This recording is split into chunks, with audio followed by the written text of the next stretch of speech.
Season 1 of Jujutsu Kaisen in the books. In the books. Whew. Okay. I like that episode a lot. I'm very sad that this is over.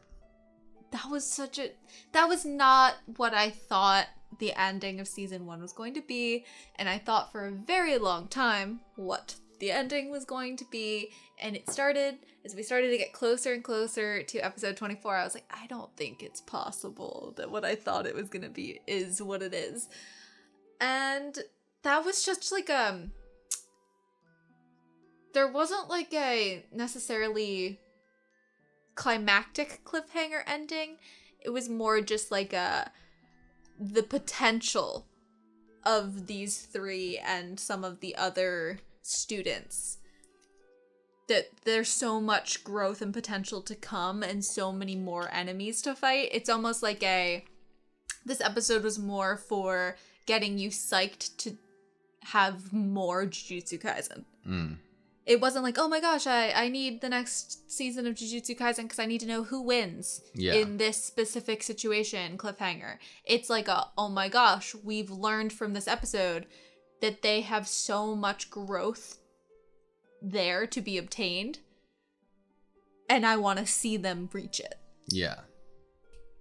I thought that this last 3 episodes was an awesome bookend to the first part of season 1. Having a nice bookend. I love that you said it like that. I feel like I don't get that often. In anime. In anime seasons, I thought that they treated season 1 as a whole, the pacing and everything I thought was good and great, but it's as a contained season, it was amazing. The story it told. I don't often see contained seasons because I feel like there's often times I'll watch a show that never even got the second season, and you're kind of left it leaves you in such a so many questions place. Yeah. That it sucks even more that it never got a second season or a third season, a continuation, because of that cliffhanger last episode. I feel like this wasn't a bookend. It kind of made me think of actual books.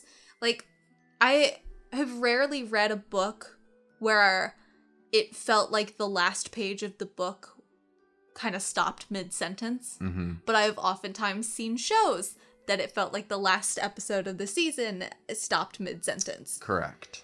And so it feels more like a bookend. You're so correct with that. It doesn't mean I'm not excited to pick up the next book. Very true. I'd be very upset if they announced that the next book was not coming out. Right. But I think that it's to its credit that it's its own anime. And when I said that, I meant that it goes its own path.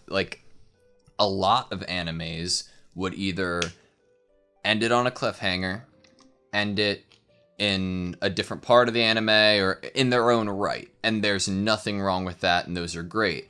But I rarely see animes end it with such a good, a season with such a good bookend. And I think it's I think that it was beautifully done. It's so great that not only did they one of them fight literally basically the same enemy, right? That all 3 of them couldn't take.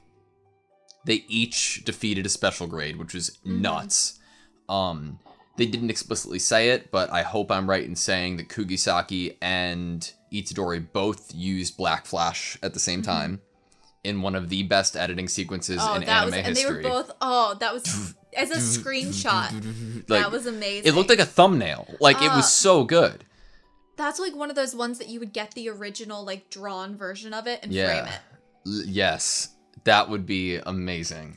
I wonder how much that would cost. I feel like this just... I'm still thinking about the bookend thing. I normally watch more, romance anime. Stuff that's a lot fluffier, cuter, happier. And just gotta say, there's a lot of ones that weren't super popular that they gave that second season to. And it infuriates me more than anything when shows act initially like they're going to get more and then don't. Yeah. Because oftentimes that last episode romance anime, they haven't even confessed to each other. There's no... Sometimes they're still being like, oh, no, I don't like you, you know? And it's so infuriating because I'm like, I didn't even get to see them hold hands. Yeah. Like, it's just two people pretending they don't like each other. And you know that they leave it off in such like a mid-sentence way because I guess maybe they were hoping to have a second season. Maybe they do that on purpose. Maybe it's an intention that maybe that will get the fans wanting a second season more to see the... It could be totally intentional to get the support to not end there. Or they couldn't find a good stopping point within the story. But... I just feel like it's too often that I'm watching a show that doesn't end in a satisfying way for me. Even if it's not the end of the story, necessarily. I totally get you and agree with you. I think this episode was great.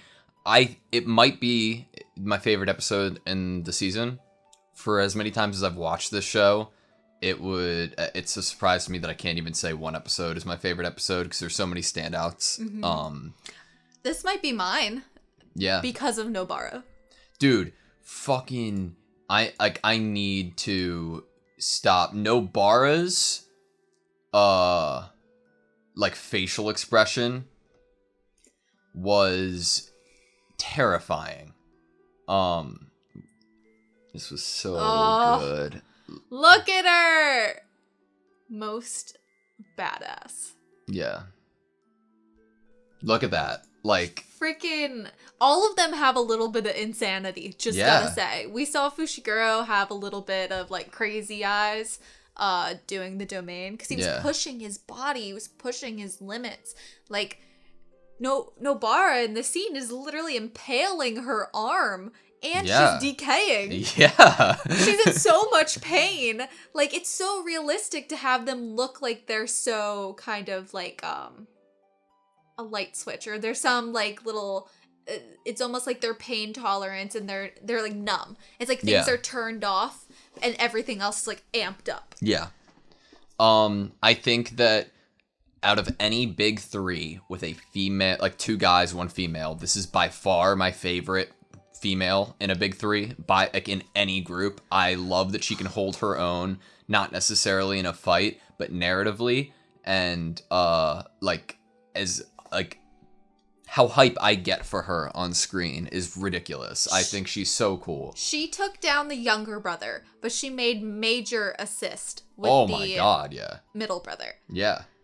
And I remember saying to you, like, maybe last episode or the episode before, somewhere in that range of episodes, that I was worried that it was like Fushiguro, Itadori, superhuman, crazy potential, and that Nobara was just like a badass. Yeah. Which is like great, but I was worried that like if you put like a human badass with the scale of her two teammates being superhuman, that she wasn't going to be able to have the spotlight on her that I want her to have. You're right in a sense. But that just made me so happy. Agreed. And that sentiment, I think, still holds a lot of truth in the sense that Gojo said to Fushiguro, you have just as much potential, if not more, than Itadori.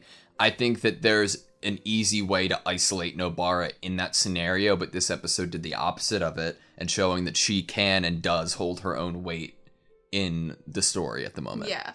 She's gonna be up there with them, but they might be more on Gojo level. She might be more on Nanami level. But, like, I don't know. That's not even what it's about, right? It's not, okay, Naruto comparison, because everybody compares any big three to Naruto. You just think of, like, 2 boy, 1 girl, but big 3. It's not about that to me at least, it's not about that Naruto and Sasuke are miles ahead in strength to Sakura.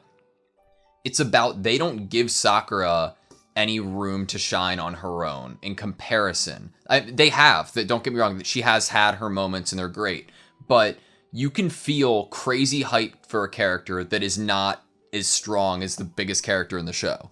Like, if it's a lower scale fight and it's 2 grade 2s versing each other, they can still have their own badass moments, you know? It's like Nobara was what I wanted from Sakura, and you get Sakura, like, when she's older, gets a little bit more of that. Yeah. But Nobara is definitely what I wanted from a girl in a big three. Like, I really, really liked, I can't even put a finger on or like put into words why I liked it. I loved the walk back between, a conversation Itadori and Nobara had. Like, Itadori's, like, this is not, before this episode, without my prior knowledge, I think it was easy to assess or predict that this was probably going to be hard for Itadori, knowing that these curses have human in them. yeah. Like, based off of our previous knowledge. We just know that about him. Yeah. And so it was something like, oh, fuck, that's going to happen. And then it did. And then he talked to Nobara about it on screen, which I'm really glad about. And Nobara is her own character. You know, she's like explaining what her stance is about it. She's no Fushiguro, but ultimately there are only so many people that we can save. It's like they all have differing feelings, but none of them are necessarily cold-hearted and mean. Yeah. Because I feel like at the end of the day, there's always that analogy that's like, would you route the train if this way the train would run over 5 people you've never met, but this way it would run over 1 person that you love? You know, what would you do? And like, there's always scenarios like that and questions like that, and it's always so like, I don't feel like you can judge someone based on their answers to those questions, because it doesn't necessarily make you a bad person. Well, you know what? I think that's a really good way to like bring up what I was just thinking. I think that in that kind of scenario, there is an attempt to paint somebody in one of 2 categories. You're trying to place somebody in a right or a wrong, in a sense. I think this show does a very good job to show that everybody has their own idea and take on life based on their own circumstance. Mm-hmm. And they are very right and very wrong in their own rights. Everyone is unique. Everyone is an individual, you know? Everyone's different. And just because someone's different does not mean that they're any better or worse. I mean, we saw it from Fushiguro's relationship and how he was talking about Tsumiki. Mm-hmm. How Nobara is saying, there are ultimately so many people that we can save. There are only so many seats open in my life, and I don't want to let my heart be swayed by anyone who's not sitting in one of them. I think that is a very awesome way to live. She articulates it in a way that highlights the fact that it's her heart. It's her love for these people is her reason why, you know, they have made an impact. They have a spot in her life, in her heart. So of course they would garner some other different type of attention or focus. And she wouldn't want to draw her focus away from them that could possibly hurt them. Yeah, and just because she lives by that means doesn't necessarily mean that I do or Itadori does or Fushiguro does, but it owns its own area. It's its own powerful opinion and way to live. And like, that's cool. Think about it. Like, she saw that not only was like when she says that he brought his own seat and put it down, it really brings you back to the fact that of course she was okay with defeating these 2 brothers because Itadori was in the fight with her. Mm-hmm. And Itadori is someone who has a spot in her life and in her heart. Yeah. And so she is going to fight for them to walk out of there together. Yeah, and like she's very like right, like even if they were human, we don't have a technique to keep anyone that strong restrained long term. You know that, right? Like both of them have I look at them as very real feelings and like emotions that if I was in this world and didn't die in the first 25 seconds of me living in this world, I would have if I was faced with that scenario. Also like justifications. Yeah. For being able to walk away and not let it kind of ruin everything for you emotionally. Yeah. You can mourn their death and feel bad about it, but you can also not let it cloud you for the rest of your days. Tears were shed over the lives that I ended tonight. I mean, how are you going to change that? Like, if you didn't do that, you and Kugisaki are dead, right? Like, it's like, is there a win-win? Right, it's like Itadori isn't thinking about the fact that Nobara was also there. It's almost like in that instance, he's so focused on, like, as if it was just him and those two brothers. Because obviously, if he really thought about it and he was like, what if they had killed Nobara, you know? Yeah. He also, I feel like he's just having a block on him. He doesn't want anyone to die. He doesn't want anyone to die. And it seems like he does need to. Hopefully it won't have too much of an effect on him that, like, gets in the way too much, because it seems like he might need to have more of a Nobara mindset about it. Like, I think we are witnessing, like, growth. I mean, like, think about the whole thing that happened, like, with Junpei, right? Like, we've seen Itadori's mindset change and grow since episode 1, when he was just like, when we learned his, I guess, motivation then of wanting to be able to pick and know the people who are gonna be by his deathbed, right? But like he wants everybody to live like what, like a just or have a just death, or like it's nice to be able to like have those, like, I want those anime dreams of everyone's gonna survive, but in this world, from what we've seen, it's very hard to say that that's a potential reality to live in. Kind of makes me think of, like, Tanjiro and how he feels about killing demons. Yeah. Especially in the beginning of his thinking on it. At least he has some hope, though, right? That there's, like, the audience has seen some sort of, like, oh, that they do have, like, they are victims in their own right, and they do have a peace inside of them that could be achieved, right? Yeah. As of death. Right here, what peace was... We aren't given any, like, their souls going off and having imagery of them all holding hands and walking off together after they've passed. These were intelligent people, or beings, or things that had love for one another, and... On top of the fact that they were put into an innocent person that's totally separate. Yeah. It's fucked up. It makes it even worse than when Itadori killed the last things that were transfigured by Mahito, because those were just no consciousness, there wasn't like another person, another creature, entity entered into them. Yeah. This was not only a human that had been sacrificed as a vessel and lost their life, but it was also this thing that had emotional connection with brothers. Yeah. I think it's very compelling, because I'm like, well, fuck, what is the future for Itadori? It's hard for me to think that it's going to be a cookie cutter, anime protag trope of he's going to save everyone and everyone who he's ever killed is going to be happy, or like, you know what I mean? Yeah. Like, he can't have that. Is there gonna be a realization of, well, shit, can't save everyone.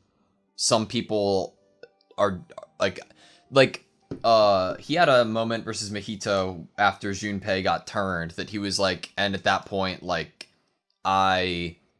everything that I've ever thought or believed, like, was null and void, like, and then said, I'm gonna kill you, like, to Mahito, like, his mindset's still developing, you know? Yeah. Megumi said to Nobara at the end of the episode, like, don't tell Itadori. I wrote that down. I said, he says, don't tell Itadori, and then Itadori tells Sukuna not to tell Fushiguro. Isn't that cool? They, like, want to protect each other from things that they feel like it might hurt their mindset to hear. Mm-hmm. And Fushiguro knows how vulnerable Itadori is to the idea that he can't save everyone. Mm-hmm. So to think that his actions in eating that finger directly resulted in people's deaths. Yeah. And then they have a similar conversation about it. Yeah, and I love how, like, I think that we made a comparison or, I guess, reaction to Fushiguro's whole, I'll sacrifice my own life to use this, like, technique to save these other people, right? And we said maybe Fushiguro just cares more about other people than he does himself. Mm-hmm. Fushiguro cares more about Itadori in this sense and is wanting the best for him, just like Itadori is wanting the best for Fushiguro. Hey, don't say that to Fushiguro. Makes me think that Itadori is on, like, near Sumiki level in Fushiguro's heart. Yeah. It's almost like he feels like Itadori is like his next most connected person. It's interesting. I think that there's a lot of psychology in each character in the show. It's really cool. Can we go back to who was referred for getting an upgrade to first grade? Yeah. I would like to hear the names again. Zenin Maki, Panda, Megumi, Nobara, and my brother. Because Toge is already up, right? I think so. Per Panda's rating. Yeah. But it makes me think that Toge is already up. That Toge wasn't mentioned here, but both Panda and Maki are. Agreed. The Maki one's still going to be difficult, right? Well, maybe. But the fact that she's recommending her, I think, will hold a lot of credence. How much did Gojo have to pay her? It looked like 10 million, which I think is like equivalent to like $1 million, but I could be wrong. But that leaves me into a very good question. Who is the spy? Right? I mean, is this an editing thing? Or do they literally know who killed the curses the second that after it happened? Before we even get Itadori and Nobara talking about it. Right? Like talking about what just had happened. They were killed by the first years of Jujutsu High. It's because Mahito got a call from someone who was watching. Not Mahito. Geto, I think. Oh, Geto got the call, yes. Yeah. From someone who was over watching. Maybe. Watched this. Isn't that what he says? He uses a word to describe the person. We just received a report. But it's before anyone else finds out about it. Yeah, correct. So it's like someone's watching them. That's an assumption that I think I'm making currently. Like, I would think so, right? Mm-hmm. And it also, I think, is an assumption to make that it's a student. Because it's at the end of the episode, they were saying, like, Gojo was like, I don't want to believe it's one of the students. Somebody could be listening, kind of thing. Yeah. You know? I don't know who it could be. I don't think it's Utahime. I don't think it's Utahime. What? We still had that weird screenshot of the other team, of the other school, right? That we thought we saw somebody else. Yeah. I don't know where... Wasn't it in Mekamaru when he was dreaming about how walking up to all of his classmates? Could have been. Let's check that out. I think it might have been a Juju stroll, maybe, of Mekamaru.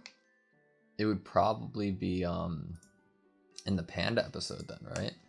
Was it a Juju stroll or was it before we even met the students? It could have been. It was not before we met them.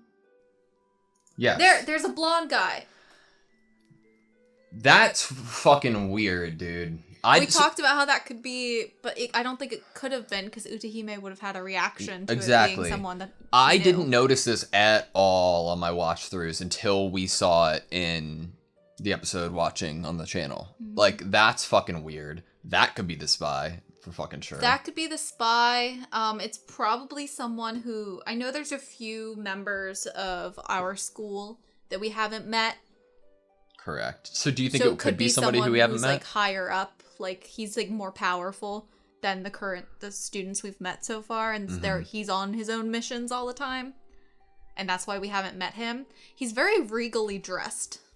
Seems like he's probably also from a big family. I definitely wouldn't think it would be Kamo, because of like just his, I guess, like his conversation with Yuji for one, but also just his like demeanor and his like whole like familial identity and what. I don't think he would have been. It's not like it's working for the curses. It's not like trying to kill Itadori, you know. Maybe it's Momo. I was just saying Momo wouldn't be a bad one because she would definitely have the idea, like the ability to recon, right? Or it's gonna shock you even more, and it's Miwa. It's definitely not Miwa. There's no fucking way. I would be so upset if it was Miwa. I don't think it's Mai because she's already having too much going on with Maki. Toto is an angel. It could be Mekamaru. Some like resentment ass shit. I don't know. Momo would be fucking good with like the Momo broom, could have been like spying on like them that above. whole time. Yeah. Hmm. I don't know, man. I really, really like this show. Like it was like the closing scene when they were playing the outro when like dialogue was still happening. I was getting so sad. I was like, "Don't be over." We only episode I think without a Juju stroll, and I again. Are we gonna have Juju strolls in season 2? I don't know. I hope. I also hope. I really, again, loved the editing at several points in this episode. Obviously, the breakout was the Black Flash, but like it was so good. I'm excited for the next season in the movie. I'm excited for the movie. The movie is, as far as I know, takes place before season 1. Bro, I don't even know at this point, if I'm honest. I at first thought it was Jujutsu Kaisen 0, like the manga with Isn't it called Jujutsu Kaisen 0? That's what I thought the movie was called. I could be wrong. I am known to be wrong sometimes. You're never wrong. Jujutsu Kaisen movie 0. Yep. So it makes sense that it would be on the Jujutsu Kaisen 0 manga. It would make sense, and we could probably react to it before, or the trailers before we watch the movie for the channel. That'd be fun. I have not watched the trailers. But yeah, that was season 1 of Jujutsu Kaisen. Do you have any last thoughts on the series? Last thoughts are Nobara is a badass, and she's everything that I have wanted from a strong female character in this type of anime, in this genre. And I love how they closed off this season. It doesn't make me feel unsatisfied, and it doesn't limit or deter my excitement for another season and the movie. I think that the art style and the creativity in terms of how to draw things, strokes and space and all of that, the creativity was massive with this. Did feel like there was a lot of creative love in terms of creating the animation. The story is really well written in my opinion, because obviously the characters and their friendships and the little nuances they have that show even deeper understanding of what's going on the inside connection wise. So yeah, I enjoyed this. It's, to me, this is the type of show that I would have watched like in the dark at night on my couch with snacks, you know, in a blanket, and be like, oh, you know, and like, oh no, my blanket fell off the couch. Or like spill the bowl of popcorn because I'm like, you know. And I really enjoyed it. Thank you for having me watch it. Of course. Like we talked about, like how a lot of animes would have a cliffhanger or something after season 1, or a lot of shows. I'm very excited for so many different storylines and to see characters again in the show without a cliffhanger. Maki and Mai, top of the list. I'd be very bummed if we had watched this and we didn't know if there was going to be a season 2. Yeah. I'd be bummed, not because it made me feel like I needed it immediately, but because it would be a disservice to the characters. Well, thank you for watching this show with me. Yeah. This has been our first Anna Reacts. Yeah. Jujutsu Kaisen. It's over. Jujutsu Kaisen. Good? Yeah. Thank you guys so much for watching this video. Thank you for watching Jujutsu Kaisen with us. It was awesome. Can't wait for season 2 in the movie. But until then, please like, comment, and subscribe, and we'll see you then.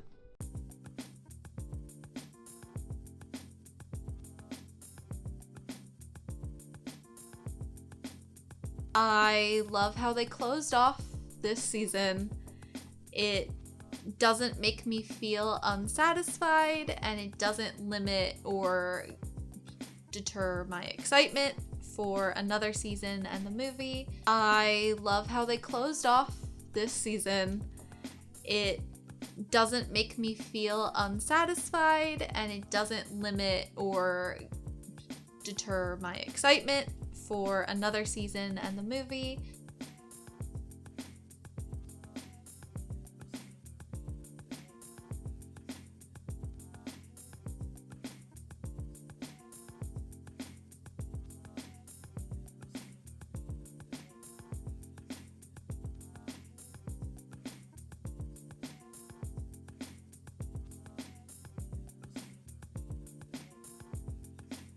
deter my excitement.